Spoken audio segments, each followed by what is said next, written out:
It's finals day here at the season opener. The Boost Mobile Pro just getting started with the semifinals. Caroline Marks taking on Malia Manuel in the first heat for a shot at the final. Both trying to get that far for the first time in their career, but Malia has been turning in her best as of late. Back-to-back semifinals in her career at the season opener. And we're still just trying to digest what happened to the tour when Caroline Marks took out Stephanie Gilmore with a bunch of 8s heading her way. The stats are all set, but now we've got a new page turning now as the semifinal starts with 30 minutes. Still fired up for Jordy Smith in the second semifinal of the Quicksilver Pro. Malia Manuel accomplishes the first wave, second turn, an absolute dagger off the top. One of the best styles in the game, and she has a beautiful two-turn combo that'll be scored. Let's have a look at this opening wave here from Malia, commanding that inside position, paying off with a couple of beautiful turns, finishing strong. So we saw that happen though with Steph Gilmore dropping a 7-1-7 against Caroline. Don't sit too long, move around the lineup, hunt those waves down, and catch a lot of them. Last year's Rookie of the Year rolls in. First snap off the lip for Marks. Over to the wedge. She'll hit it off the top again. Belting it off the lip one more time. Creating space for herself. She'll just continue to attack that lip line section. You know, a good score got thrown at her, and she answers back nicely. Gets up and over that section, bangs it up again. Watch how she finds the groove here, and once she does, she just starts unleashing turn after turn. And that's what's gone really well for Caroline through this event. See how big this venue is at Duranbah, the backup site for Snapper Rocks, and it's really been hosting the world's best through historical moments. The first ever overlapping heat scenario we've ever had at the season opener. Malia Manuel up. Quick vertical off the top, oncoming section. She'll dig in deep. Wow. The youngest on tour, now 17, and learned a lot from last year, tagging 2 points. Down the line on the right is Caroline Marks. Was just looking for a 3.75. Got to take waves and start applying pressure. This is going to be better for Caroline. Holding a 5.0, and she's looking for a 3.75. I think she's going to get it. You might see a lead change.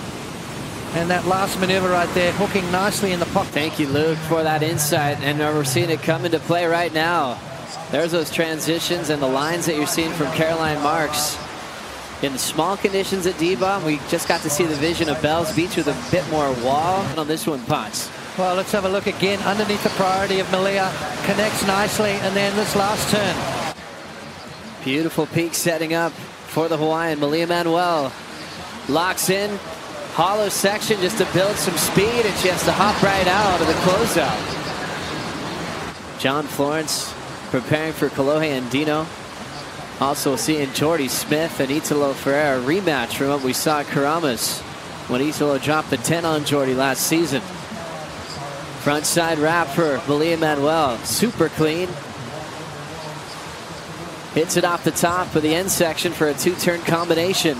Only needing a 4 for the lead. Yeah, you know, I want to see Malia put a little bit more effort into that last maneuver. The judges aren't going to buy into it. They want to see her light it up like that. That first turn had conviction, had power, and then the last maneuver you could tell maybe pulling back just a little bit too much. I want to see a little bit more effort into that last maneuver from Malia. But the first turn, beautiful maneuver here. She jams into it. Look at the style that Malia possesses. One of the best on tour. Great technique, great positioning, great timing. And I think sometimes she can just kind of safety that last maneuver a bit. I want to see that board a little bit more on edge, a little bit more oomph into that last maneuver. Looks like Caroline Marks wants to roll in on the right. Talking about the best backhand on tour in motion. First turn under the lip. Frames it vertically with some power. See that? More oomph, more power, and that's where the scores are going to come from. All right, let's see this one here from Caroline. First turn, nicely connection right there, and then the second turn. You can see putting so much more into it. She's been dropping massive scores on that backhand attack. It's Caroline's opportunity if she wants it with priority. Already has the lead. Snaps it off the lip to get down the line. Another quick jam out in front. So Malia got back out, took a wave, just a .43, gave priority back to Marks. Did Malia, but Caroline Marks has just fought her way back into this heat. Now the goal, really, the object for Caroline is to get rid of that 5.67. 2:30 on the clock to see who will be our first finalist of the Boost Mobile Pro. Malia Manuel wants to be that athlete. Quick snap in the pocket, late hit on the climb, and she stays center over her board to pull it off. So putting a little bit more into that effort to try to get a 6-0-1 for the lead. Here we go. Let's have a look at this first turn from Malia. You can see there's a sense of urgency already. Nice snap, throws a lot into that first turn, and maybe a little bit late to that last section, but I like the fact she went for it. Big snap here, connects nicely with the lip. Timing is perfect on that occasion. And then kind of got stuck behind a little bit. Beautiful, though, to get that board at least up and into the lip. Little backhand whip that works in small or big conditions. She's going to be able to close this one out. The 17-year-old into her first final of her career. Just in her second start here on the Gold Coast. We'll take a quick break. Coming up next, Sally Fitzgibbons takes on Carissa Moore right after this.